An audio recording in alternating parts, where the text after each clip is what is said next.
कभी तुमने कुत्ते को देखा है? सूखी हड्डी को कुत्ता चूसता है। सूखी हड्डी में कुछ भी नहीं है, कोई रस तो निकल नहीं सकता, इसलिए चूसोगे क्या? सूखी हड्डी कोई गन्ने की पोंगरी नहीं, उसमें कुछ है ही नहीं, बिल्कुल सूखी है। कोई मांस भी नहीं लगा है आसपास, खून का धब्बा भी नहीं है, बिल्कुल सूखी हड्डी, और कुत्ता चूसता और बड़ा रस लेता है। और अगर कोई दूसरा कुत्ता उस हड्डी को छीनने आ जाए तो जी जान से बचाने की कोशिश करता है। क्या रहा है? एक बड़ी महत्वपूर्ण घटना घट रही है, वो तुम्हारे जीवन में भी घट रही, उसे समझ लेना, ठीक है? जब कुत्ता सूखी हड्डी चूसता है तो सूखी हड्डी की टकराहट से उसके भीतर मुंह का मांस कट जाता है, खून बहने लगता है, खून का स्वाद आने लगता है। स्वभावतः कुत्ता सोचता है हड्डी से खून आ रहा है। तर्क बिल्कुल सीधा साफ है। और जितना चूसता है सूखी हड्डी को, उतना ही मुंह भीतर कटता जाता है। जीभ कट जाती है, मसूड़े कट जाते हैं, तालू कट जाता है, खून बहने लगता है। खून गले में आता है, कुत्ते को स्वाद आता है। और सभी स्वाद ऐसे, स्वाद बाहर से नहीं आते, तुम ही ले रहे हो, तुम्हारा ही खून बह रहा है। सूखी हड्डियां चूस रहे हो, वहां कुछ है ही नहीं कि कुछ आ जाए। जब तुम सोचते हो कि स्त्री से तुम्हें सुख मिल रहा है, तब तुम ही सुख पा रहे हो, तुम्हारी धारणा का ही सुख है। तुम जब सोचते हो कि सोने से सुख मिल रहा है, तुम ही सुख पा रहे हो, तुम्हारी धारणा का ही सुख है। और सोने के कारण कितनी जगह से तुम कट जाते हो तुम्हें पता नहीं, और कितने घाव हो जाते हैं तुम्हें पता नहीं। सोने का बोझ तुम्हें कैसे दबा देता है, इसका तुम्हें पता नहीं। तुम्हारे लोभ और काम में तुम कैसे कारागृह में बंद हो जाते हो, जहां की जीना ही असंभव हो जाता है, इसका तुम्हें पता नहीं। स्वाद हेत लपटाइए को निकसे सूरा। कबीर कहते हैं स्वाद के कारण उलझ जाता है व्यक्ति, और फिर कोई बहुत बहादुर ही हो, सूरवीर हो, तो ही बाहर निकल पाता है। सिर्फ साहसी ही बाहर निकल पाते हैं, दुस्साहसी। क्योंकि दूसरे से लड़ना तो बहुत आसान है, अपने ही मन से लड़ना बहुत कठिन है। और अपने ही मन को समझना बहुत कठिन है कि क्या हो रहा है। कुत्ते को कैसे पता चले कि सूखी हड्डी से अपना ही खून बह रहा है, उसका ही मैं स्वाद ले रहा हूं। जब मनुष्यों को पता नहीं चलता तो बेचारे कुत्ते का तो कोई कसूर नहीं। तुमने जहां जहां स्वाद लिया है वो तुम्हारे ही रक्त का स्वाद है, और जहां जहां तुमने स्वाद लिया है वहां वहां तुमने अपने जीवन को गंवाया है। जहां जहां तुमने स्वाद लिया है वहां अपनी ऊर्जा खोई है, उससे तुम दीन हुए हो, उससे तुम निर्धन हुए हो। और मैं भीतर के धन की बात कर रहा हूं जब कहता हूं निर्धन हुए हो, और मैं भीतर की दीनता की बात करता हूं जब मैं कहता हूं दीन हुए हो। क्योंकि जितने तुमने स्वाद लिए उतने ही तुमने अपने को खोया है। और आज एक ऐसी घड़ी आ गई कि तुम्हें पक्का पता ही नहीं कि तुम कौन हो, क्या हो भी या नहीं। इस बुरी तरह खो दिया है तुमने, गंवा दिया है अपने को, कि कोई बहादुर ही इसके बाहर निकल सकता है, कोई सूरवीर। को निकसे सूरा। क्यों? बड़े साहस की जरूरत है। सबसे बड़े साहस की जरूरत वहां पड़ती है जहां आदतों के जाल से बाहर निकलना हो। अब तुम्हारी ये आदत हो गई है अपने को ही काटना और गलाना और अपना ही स्वाद लेना। इस आदत से तुम इतने ज्यादा ग्रस्त हो गए हो कि अब बाहर आना करीब करीब असंभव मालूम पड़ता है। करीब करीब ऐसा लगता है कि तुम अपने आदतों के जाल ही हो, बाहर कौन आएगा? भीतर बचा कौन है जो बाहर आ जाए? इसलिए तुम टालते हो कि कल परसों आगे देखेंगे। अभी तो उम्र शेष है, थोड़ा और भोग लें। मेरे पास लोग आते हैं, वो कहते हैं आप युवकों को सन्यास दे रहे हैं। सन्यास तो बुढ़ापे के लिए। सन्यास का क्या बुढ़ापे से संबंध? बुढ़ापे तक क्यों टाल रहे हो? तब तक टालोगे तुम जब तक तुम बिल्कुल असक्त ना हो जाओ, जब कुछ बचेगा ही नहीं, जब तुम बिल्कुल मरने की घड़ी में आ जाओगे, तभी तुम अपनी सूखी हड्डी छोड़ोगे। वो भी तुम छोड़ोगे नहीं, छूट जाएगी, क्योंकि तुम पकड़ने योग्य सामर्थ्य भी, क्षमता भी न रह जाएगी। तब भी तुम तो चेष्टा करोगे कि थोड़ी देर और, क्योंकि बूढ़ा भी अपने को बूढ़ा थोड़ी मानता है, भीतर तो अपने को जवान ही मानता है, क्योंकि वासना कभी बूढ़ी होती ही नहीं। वासना सदा जवान है। शरीर थक जाए, मन नहीं थकता। शरीर टूट जाए, मन नहीं टूटता। मन कहता है चले जाओ और खींचो, थोड़ा और स्वाद ले लो। आखिरी मरते क्षण तक भी मन स्वाद से लपटाए रखता है। इसलिए कबीर कहते हैं स्वाद हेत लपटाइए को निकसे सूरा। जो निकल आए बाहर वो बड़ा वीर है। सन्यास केवल साहसियों के लिए है, संसार कायरों के लिए। बड़े से बड़ा साहस है जाग जाना और देख लेना स्थिति को। जागने में डर है, क्योंकि तुमने स्थिति में बहुत सा अतीत गंवा दिया है। ऐसा समझो कि एक आदमी आंख बंद किए कागज की नाव में बैठा सागर को पार कर रहा है, और तुम अचानक उसको कहो कि आंख खोलना, समझ ये कागज की नाव है, कहीं भी डुबा देगी। तो वो तुम्हें दुश्मन की तरह देखेगा, क्योंकि हो भला कागज की नाव, लेकिन जब तक पता नहीं है तब तक तो निश्चिंत है, तब तक तो वो नाव ही मान रहा है। अब तुमने उसे झंझट में डाल दिया, ये बता के कि ये कागज की नाव है, डूबेगी। अब मुश्किल खड़ी होगी, अब वो कपेगा और डरेगा और परेशान होगा, वो तुम पे नाराज होगा। अब तक सपना ही सही, लेकिन भरोसा तो ये था कि ठीक है पहुंच जाएंगे। धन में तुमने अपना जीवन गंवाया, आज अचानक कोई कहता है धन में कुछ भी नहीं है, तो तुम्हारा पूरा अब तक गंवाया जीवन व्यर्थ हो जाता है। एक आदमी 50 मील चल के आया और तुम कहते हो कि फिर लौटो, ये तो रास्ता ही नहीं। 50 मील वापस जाओ, वहीं से चौराहे से बदलाहट होगी, दूसरा रास्ता पकड़ना। पहला मन तो उसका तुम पर नाराज होने का होता है, क्योंकि तुम उसके 50 मील की यात्रा को खराब किए दे रहे हो। और फिर 50 मील जाना है उसे वापस, तो पहले तो वो तुम पर भरोसा ना करेगा। वो कोई ऐसा आदमी खोजेगा जो कहेगा कि नहीं ठीक हो, बिल्कुल ठीक जा रहे हो। इसलिए तो लोग ज्ञानियों के पास जाने से डरते हैं, भयभीत रहते हैं। कितने थोड़े से लोग बुद्ध के पास पहुंचे, कितने थोड़े से लोग कबीर के पास पहुंचे। क्यों इतना बड़ा विराट संसार? जब सत्य का कहीं आविर्भाव होता है तो दौड़ के नहीं पहुंच जाता। हजार कारण वो खोज लेते हैं न जाने के,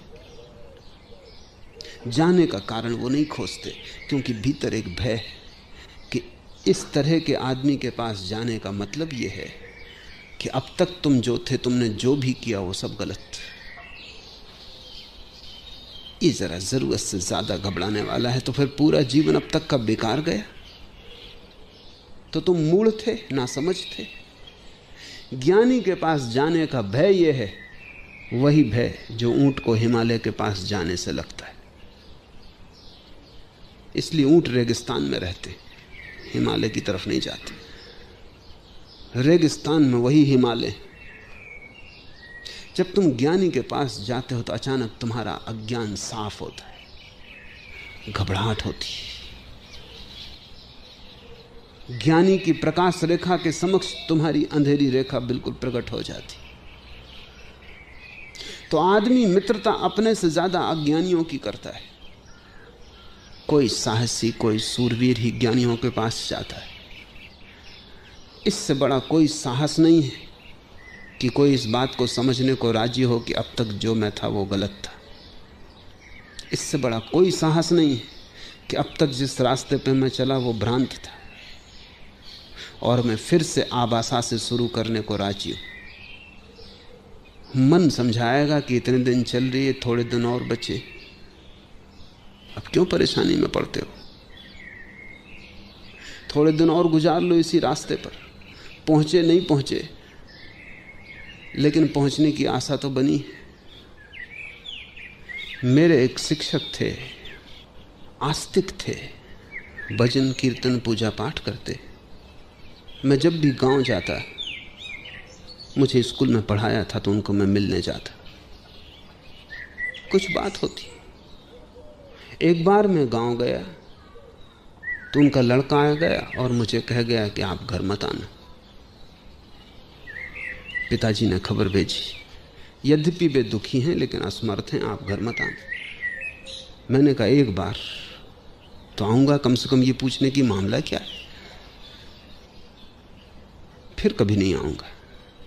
मैं गया तो वो रोने लगे और उन्होंने कहा कि वर्ष तुम्हारी राह देखता हूं, कब आओगे, पर मैं बूढ़ा आदमी हूं और तुम सब गड़बड़ कर देते हो। मेरी पूजा ठीक चलती है, प्रार्थना ठीक कर लेता हूं, मंदिर जाता हूं, उपवास करता हूं, और अब बूढ़ा आदमी हूं, और तुम जब आते हो तो तुम सब गड़बड़ कर देते हो कि इस पूजा से कुछ भी ना होगा, ये प्रार्थना व्यर्थ है, ये उपवास क्यों अपने को भूखा मार रहे हो, और तुमसे मैं भयभीत हो गया और अब मेरी मौत करीब है, कृपा करके अब तुम मुझे मत डगमगाओ, मैं जैसा हूं, क्योंकि अब इस क्षण में नए रास्ते पर जाना मुश्किल है। अब तुम मुझे आश्वस्त मर जाने दो, नहीं तो मरते वक्त भी तुम्हारी आवाज़ मुझे सुनाई पड़ती रहेगी कि ये गलत है, जिंदगी मैंने ऐसी गंवा दी। तुम मुझे कम से कम भरोसा दो, तुम मुझे कहो कि सब ठीक है। मैंने उन्हें कहा, क्रांति के लिए समय की जरूरत ही नहीं, एक क्षण में क्रांति हो सकती है, क्योंकि यह क्रांति समय के बाहर की घटना है। तो तुम ये मत सोचो कि जिंदगी भर गंवा दी, तो अब एक क्षण में, अब थोड़े से दिनों में, थोड़ा सा समय जो हाथ में बचा है, हाथी तो निकल गया, पूंछ ही बची, अब कैसे बदलाहट होगी। तुम ये बात ही छोड़ो, 100 साल अंधेरा रहा हो घर, दिया जलाओ, एक क्षण में अंधेरा विलीन हो जाता है। इससे भयभीत मत रहो कि अब 100 साल दिया जलाना पड़ेगा, तब 100 साल का पुराना अंधेरा दूर जाएगा। ये गणित यहाँ लागू नहीं है, और अंधेरा ये भी नहीं कह सकता कि मैं 100 साल पुराना हूँ, इसलिए इतनी जल्दी नहीं जाऊंगा। एक क्षण में घटना घट सकती है, लेकिन मन गणित करता है और मन कहता है अब आखिर में आश्वस्त मर जाने दो। आश्वस्त तुम मर ही नहीं सकते, क्योंकि तुम्हें खुद ही भरोसा नहीं, और मैं तुम्हें नहीं डिगा रहा हूं, तुम खुद ही जानते हो कि तुम जो कर रहे हो वो थोथा है, अन्यथा मैं कैसे डिगाऊंगा।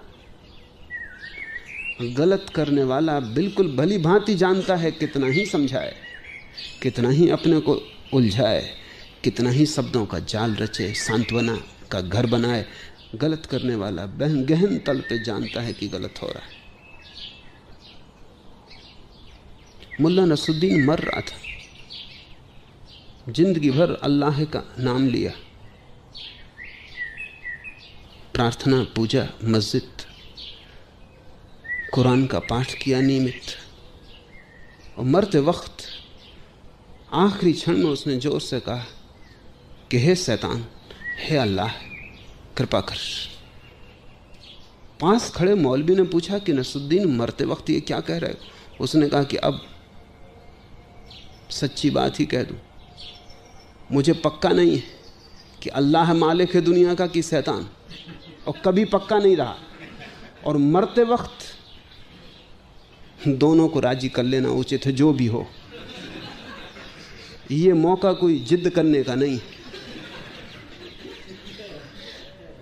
जीवन भर का संदेह मरते क्षण में उठाएगा, ऊपर आ जाएगा। मरते क्षण में तुम धोखा न दे पाओगे, जीवन में भला धोखा दिया हो, मरते क्षण में सत्य जाहिर हो जाएगा। मरते क्षण में तुम जानोगे सोना मिट्टी था, मरते क्षण में तुम जानोगे कि कोई स्त्री सुख देने वाली नहीं थी, कोई पुरुष सुख देने वाला नहीं था। मरते क्षण में तुम जानोगे कि जिंदगी गंवाई, लेकिन तब करने को कुछ भी ना बचेगा। सूरवीर वही है जो मरने के पहले मरने की हिम्मत रखता है। और क्या मतलब होता है सूरवीर का? कायर किसको कहते हो तुम? कायर उसको कहते हो कि जहां भी मरने की बात उठी कि वो भागा, उसने पूंछ दबाई। सूरवीर वही है जो जीवन के लिए जीवन को दांव पे लगा सकता है। सूरवीर का अर्थ जो जीवन के लिए जीवन को गंवा सकता है, जो मरने के लिए भी तैयार है, जिसकी तैयारी में आखिरी तैयारी सम्मिलित है, मरने की तैयारी। और हम पढ़ेंगे आगे, कबीर कहते हैं कि जो जीते जी मरने की कला जानता है वही केवल परमात्मा को उपलब्ध होता है। मरते तो सभी हैं मरते वक्त।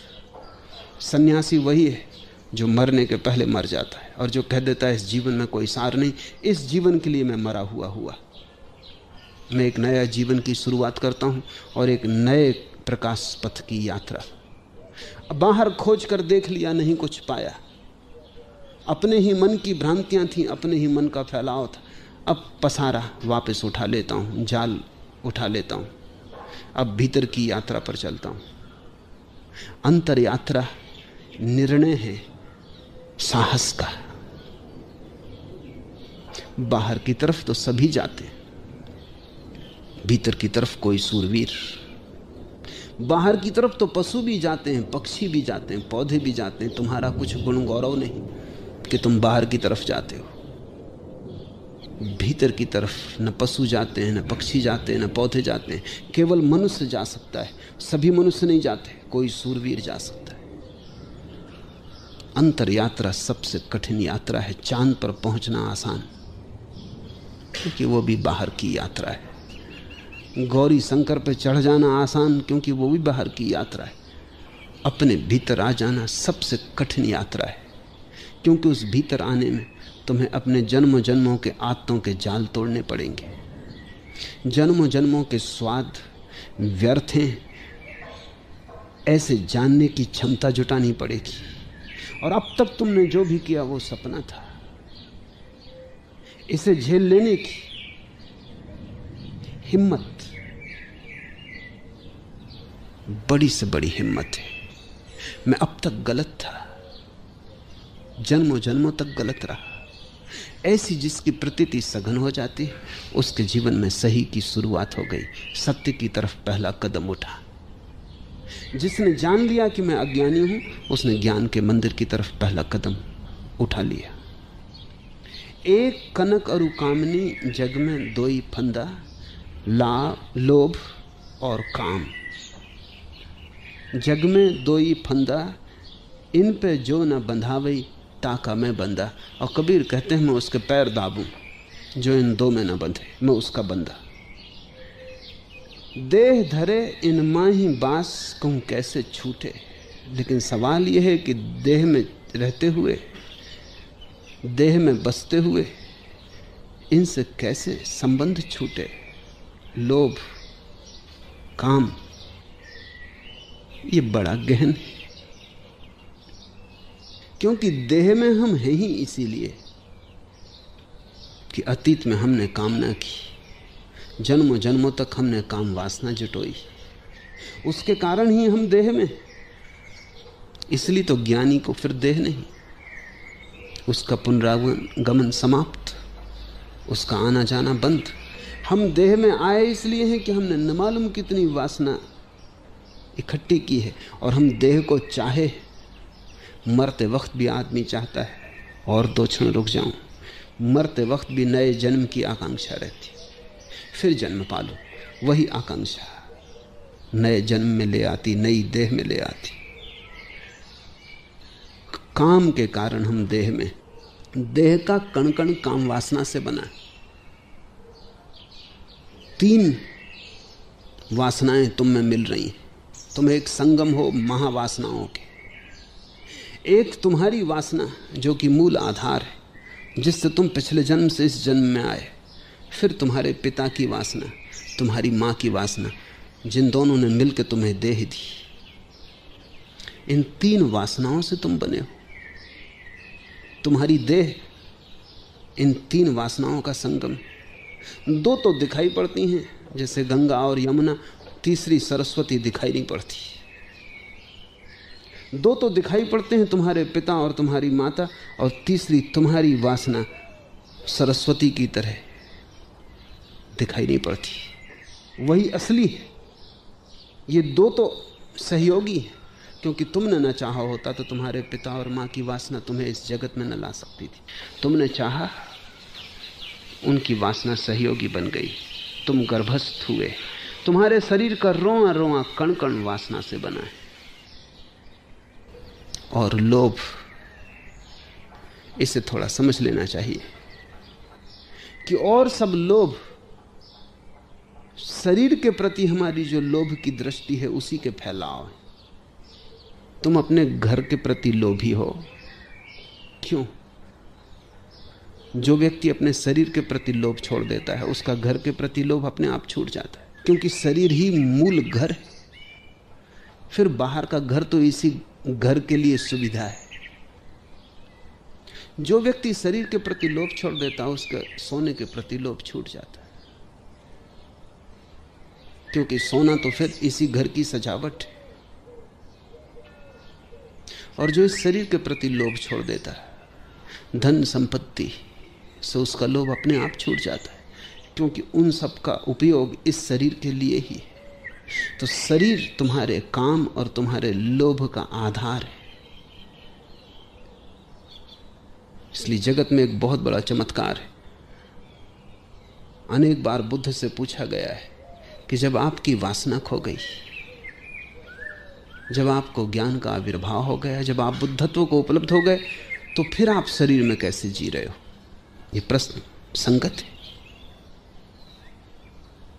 क्योंकि अब कोई कारण नहीं रहा। न शरीर के प्रति वासना है, कामना है, न लोभ है। अब आप शरीर में कैसे हो? कठिन है समझना। लेकिन बुद्ध कहते हैं अतीत के बल के कारण, मोमेंटम। जैसे एक आदमी साइकिल चलाता है, पैडल चलाता है तो ही साइकिल चलती, फिर पैडल रोक लेता है तो भी कुछ दूर तक साइकिल चलती जाती। मोमेंटम, वो जो गति इतनी देर तक चलाने से पहियों को मिल गई है, अब पैडल की जरूरत नहीं।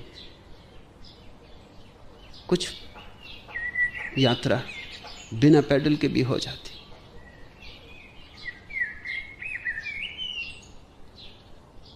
शरीर, लोभ और काम, ये 2 उसके पैडल, इन दोनों से ही शरीर टिका है। इसलिए बुद्ध पुरुष भी जी जाते हैं थोड़े दिन, लेकिन उनका जीना बड़ा कठिन हो जाता है। लोग आमतौर से सोचते हैं कि बुद्ध पुरुष बहुत स्वस्थ होते होंगे, गलत है। बुद्ध पुरुष बड़ी मुश्किल में जी पाते। जैसा तुम्हें पता होगा, अगर तुम साइकिल चलाते हो, चलती है लेकिन कब गिरी कब गिरी। बिना पैडल के भी थोड़ी चलती है, लेकिन कभी भी गिरना बना रहता है। बुद्ध पुरुष का संबंध शरीर से तो टूट जाता है। अब वो शरीर में ऐसे है जैसे नहीं है। ऐसे जैसे तुम वृक्ष की जड़ें उखाड़ लो तो भी 2-4 दिन हरा रह जाता है, बस।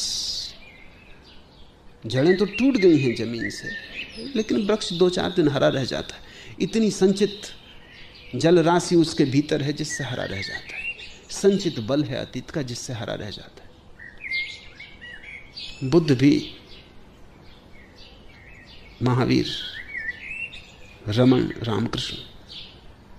रामकृष्ण कैंसर से मरे, रमन भी कैंसर से मरे। बड़ी हैरानी मालूम होती कि रमन और रामकृष्ण जैसे व्यक्ति अगर कैंसर से मरते हो तो बड़ा अन्याय है। अन्याय वगैरह कुछ भी नहीं, सीधी बात साफ है कि अब शरीर में कोई भीतरी बल नहीं है, किसी तरह चल रहा है। इसलिए किसी भी तरह की बीमारी के लिए आधार हो सकता है, क्योंकि भीतर का धक्का तो अब बंद हो गया है। अब तो पुराने धक्के पर चल रहा है। ऐसा समझो कि मूलधन तो चुक गया है, ब्याज से जी रहा है। देह धरे इन माही बास कहूं कैसे छूटे। और फिर देह है, काम और लोभ से बना उसका सारा रूप है, आकार है, फिर कैसे इनसे संबंध छूटे। सूत्र याद रख लेना, शिव भय ते उबरे जीवत ते लूटे। जो मुर्दे की भांति हो गए वे उबर गए, और जो जिए वे लूटे। शिव भय ते उबरे, शव हो गए जो, वे उबर गए। जीवत ते लूटे, और जो जीते रहे वे लुट गए। जीसस ने कहा है, बचाओगे खो दोगे। खोने को राजी हो, कोई तुमसे छीन नहीं सकता। जियोगे मरोगे, मरने को राजी हो, अमृत तुम्हारा है। कायर 1000 बार मरता है कहते हैं, बहादुर एक बार। कायर रोज मरता है, मरने से डरा रहता है, हर घड़ी मौत मालूम होती। साहसी एक बार, क्योंकि जैसे ही कोई मरने को राजी हो गया है संसार के प्रति, उसने कहा मैं ऐसे जीऊंगा जैसे मुर्दा। वैसे ही फिर कोई मौत नहीं है, क्योंकि ऐसी प्रतीति में तत्क्षण भीतर के अमृत का अनुभव हो जाता है। मरने की कला धर्म है। इसलिए मैं कहता हूं कि मैं मृत्यु सिखाता हूं, कुछ और सिखाने योग्य है भी नहीं। जीवन तो तुम सीखे ही हो, जरूरत से ज्यादा सीख गए हो। इतना सीख गए हो कि अब उसको अनसीखा करना मुश्किल हो रहा है। मृत्यु सीखनी है।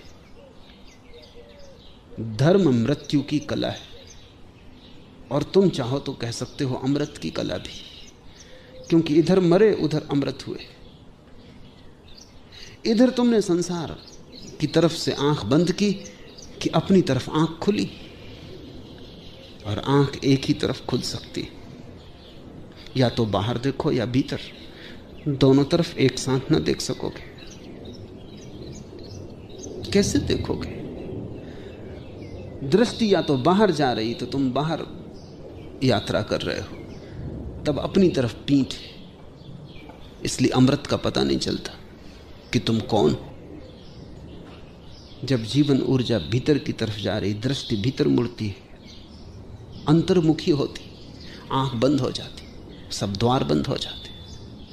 बाहर तुम अब नहीं जा रहे हो, अब तुम उन्मुख हो अपनी तरफ, अब तुम अपने सन्मुख हो। तत्क्षण अमृत की वर्षा हो जाती।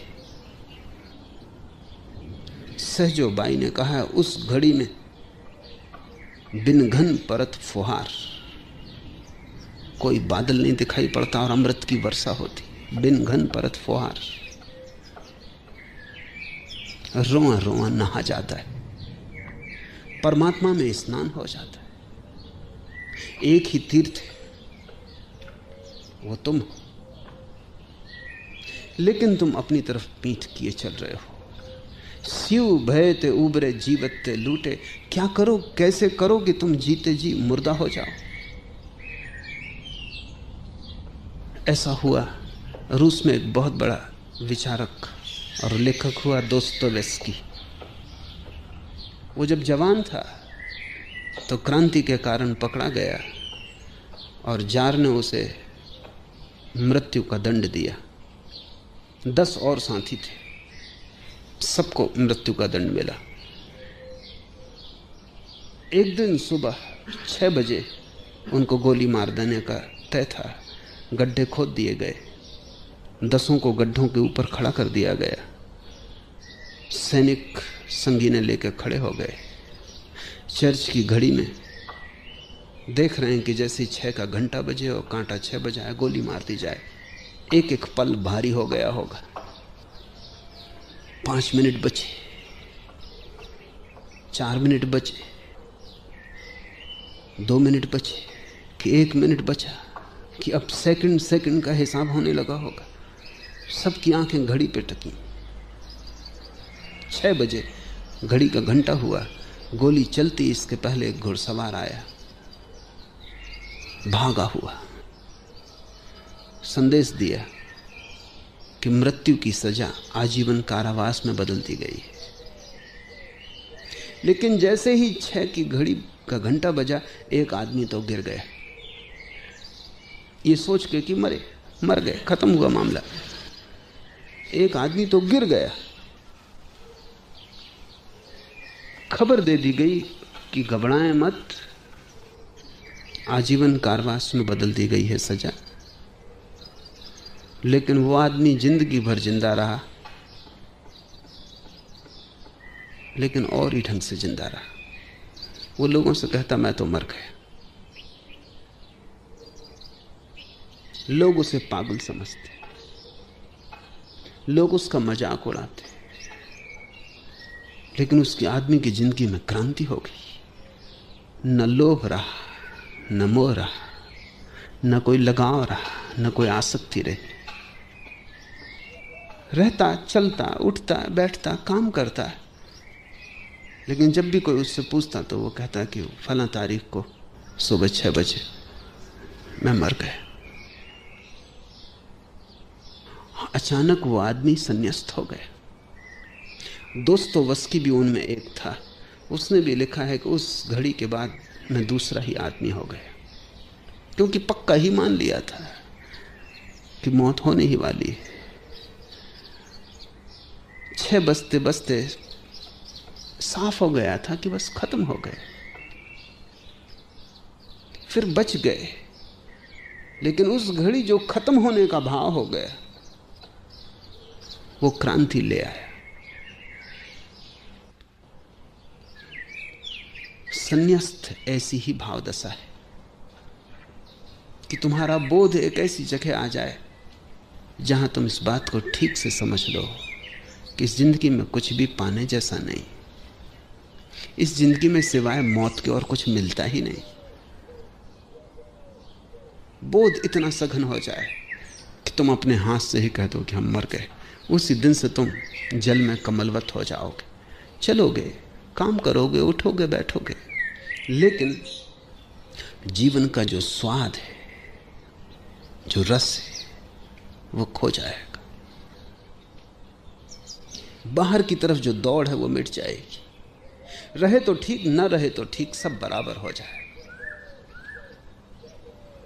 कभी इसका छोटा सा प्रयोग करो, एक 7 दिन के लिए सही, कि 7 दिन के लिए ऐसे जियोगे जैसे मर गए। कोई गाली देगा तो क्रोध का कोई उपाय नहीं, क्योंकि तुम मर गए।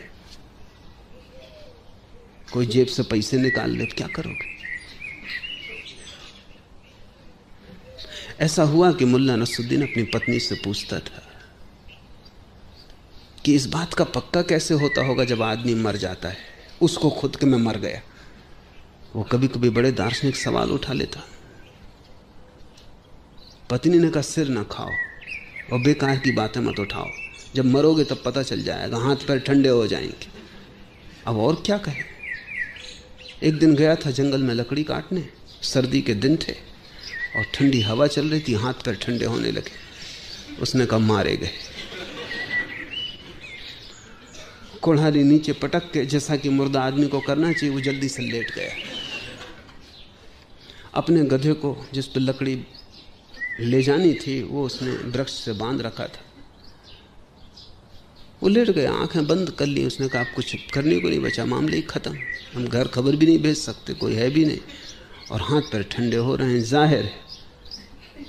पत्नी ने ठीक कहा था, वो बिल्कुल मर गया। तभी 2 भेड़िए आ गए और उन्होंने हमला किया गधे पर।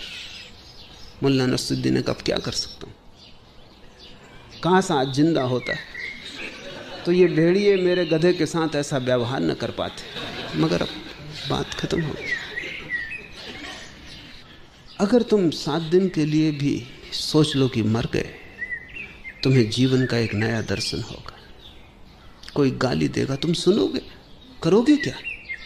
जब मर जाओगे और कब्र में पड़े रहोगे और कोई आदमी आके गाली देगा तो क्या करोगे? च्वांग तजू एक मरघट से निकलता था, एक खोपड़ी में लात लग गई, किसी की खोपड़ी पड़ी थी, उसने बड़ी क्षमा मांगी। उसके शिष्यों ने कहा क्या नासमझी कर रहे हो, बुढ़ापे में सठिया गए, इस खोपड़ी से क्या माफी मांगनी? च्वांग ने कहा ये कोई छोटे लोगों का मरघट नहीं, सिर्फ राजा महाराजा यहाँ दफनाए जाते हैं, पता नहीं कौन हो और पीछे झंझट दे। अरे उन्होंने कहा ये मर चुका है, इसकी राजा हो कि महाराजा की भिखारी सब बराबर, मौत बिल्कुल समाजवादी। तुम इसकी फिक्र छोड़ो, तुम्हारा दिमाग खराब हो गया। इतने बड़े ज्ञानी पुरुष, लेकिन च्वांग खोपड़ी को साथ ले आया। जिंदगी भर उसने उसको अलग ना किया, उसको हमेशा बगल में रखे रहता। लोग कहते कि जरा अच्छा नहीं मालूम पड़ता, भद्दा लगता, ये आप क्या करते हो? च्वांग कहता है इससे मुझे याद बनी रहती कि आज नहीं कल मेरी खोपड़ी मरघट में पड़ी होगी। तुम जैसे लोग निकलेंगे तो माफ़ी भी नहीं मांगेंगे, पैर मार देंगे और मैं कुछ भी ना कर सकूंगा। तो क्या फ़र्क है, आज भी कोई सिर में मार जाता है तो मैं इस खोपड़ी की तरफ देख लेता हूँ। खोपड़ी तो यही है, अभी चमड़ी से ढकी है, कल चमड़ी से ढकी नहीं होगी, और क्या फ़र्क होगा। और जब जिंदगी तो 70 साल की, 80 साल की, बहुत बहुत, और खोपड़ी पड़ी रहेगी न मालूम कितनी सदियों तक मरघट में। कितने लोग निकलेंगे, कितने लोग ठोकर मारेंगे, कोई क्षमा भी न मांगेगा। जब अनंत काल तक ये व्यवहार होना ही है तो 70 साल के लिए क्यों व्यर्थ का विवाद उठाना। 7 दिन के लिए भी अगर तुम तय कर लो, तुम दोबारा वही आदमी ना हो सकोगे। खेल खेल में भी अगर तुम ये तय कर लो 7 दिन के लिए मैं मर गया हूं, तो भी तुम पाओगे कि एक नई समझ का जन्म हुआ। लेकिन जो लोग जीवन के अनुभव से जान के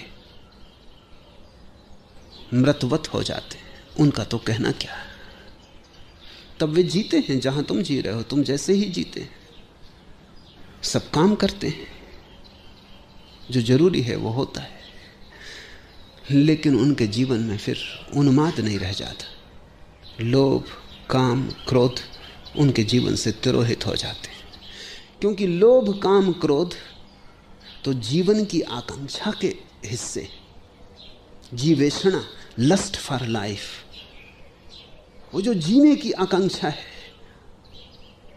वही तो लोभ, काम, क्रोध बन गई है। और जब तुम अपने तरफ से ही मर रहे, अपनी मौज से ही मर रहे, तो कैसा लोभ, कैसा काम।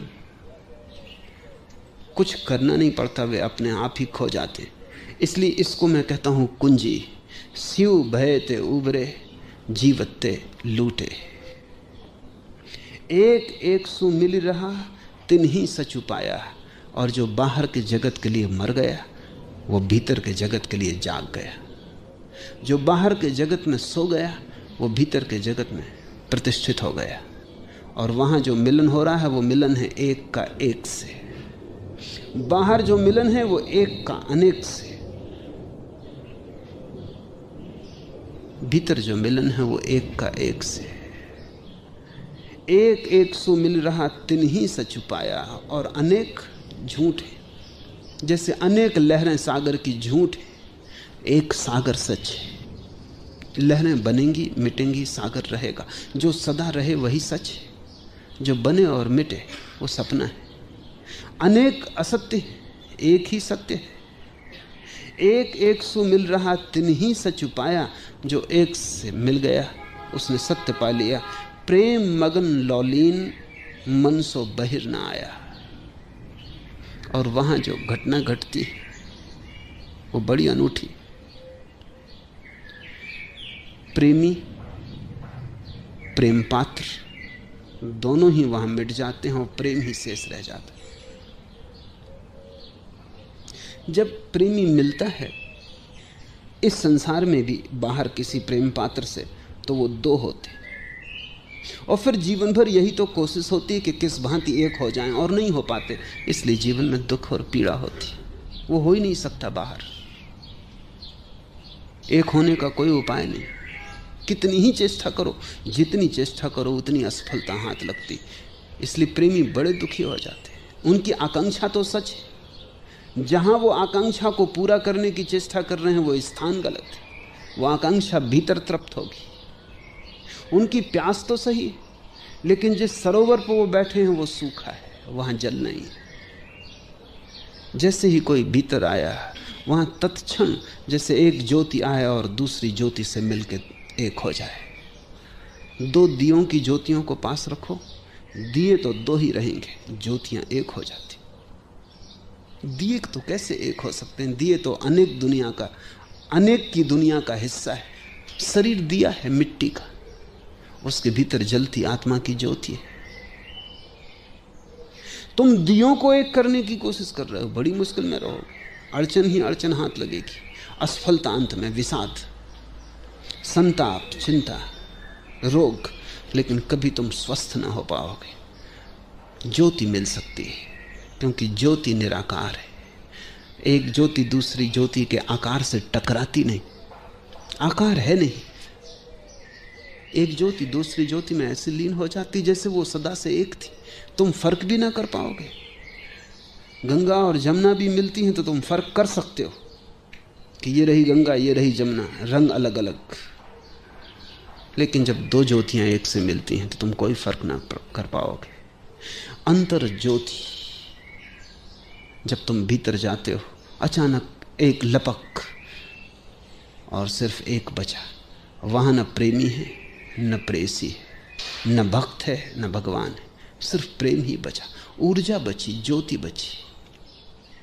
प्रेम मगन लौलीन मन सो बहिर न आया। और जो ऐसा प्रेम मगन हो गया वो फिर दोबारा नहीं आता। उसके आने की कोई जरूरत न रही, उसका पाठ पूरा हो गया।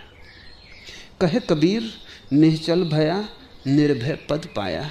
और जो ऐसे अंतस में प्रवेश कर गया उसकी ज्योति स्थिर हो गई। अब उसमें कोई कंपन नहीं, निश्चल।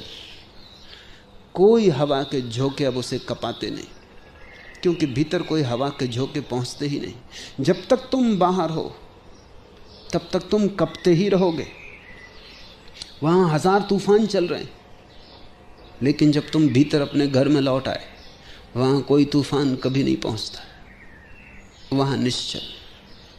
कहे कबीर निश्चल भया निर्भय पद पाया। और जब चेतना निश्चल होती तभी निर्भय होती, उसके पहले निर्भय हो नहीं सकती, भय से कपती रहती। संसार ता दिन का गया सतगुरु समझाया। कबीर कहते हैं जिस दिन सतगुरु ने ये बात समझा दी, ये कुंजी थमा दी, उसी दिन सब शंका मिट गई। उसी दिन सब मन के संदेह खो गए। लेकिन समझ बड़ी कठिन है। बुद्धि से समझ का नाम समझ नहीं। तुम समझ रहे हो मैं जो समझा रहा हूं, इसमें कोई अड़चन नहीं है, बात सीधी साफ है। तुम्हारी बुद्धि कहती ठीक है, मगर इससे तुम्हारा संशय ना मिटेगा। अभी कहेगी ठीक है, घड़ी भर बाद हजार संशय खड़े कर देगी, क्योंकि बुद्धि की समझ असली समझ नहीं है। जब तुम अपने तन प्राण से, जब तुम हृदय से, जब तुम अपनी समग्रता से समझोगे तभी। सतगुरु के समझाने से नहीं, तुम्हारी समग्रता की समझ से। सतगुरु तो समझाते रहे और तुम न मालूम कितने सतगुरुओं को पार कराए और समझे नहीं। तुम्हारी समग्रता से, प्राणपण से, तुम्हारे पूरे अस्तित्व से जब तुम समझोगे। संसार ता दिन का गया सतगुरु समझाया। समझाने को कुछ है भी नहीं, छोटी सी बात है, कस्तूरी कुंडल बसे। आज इतना है।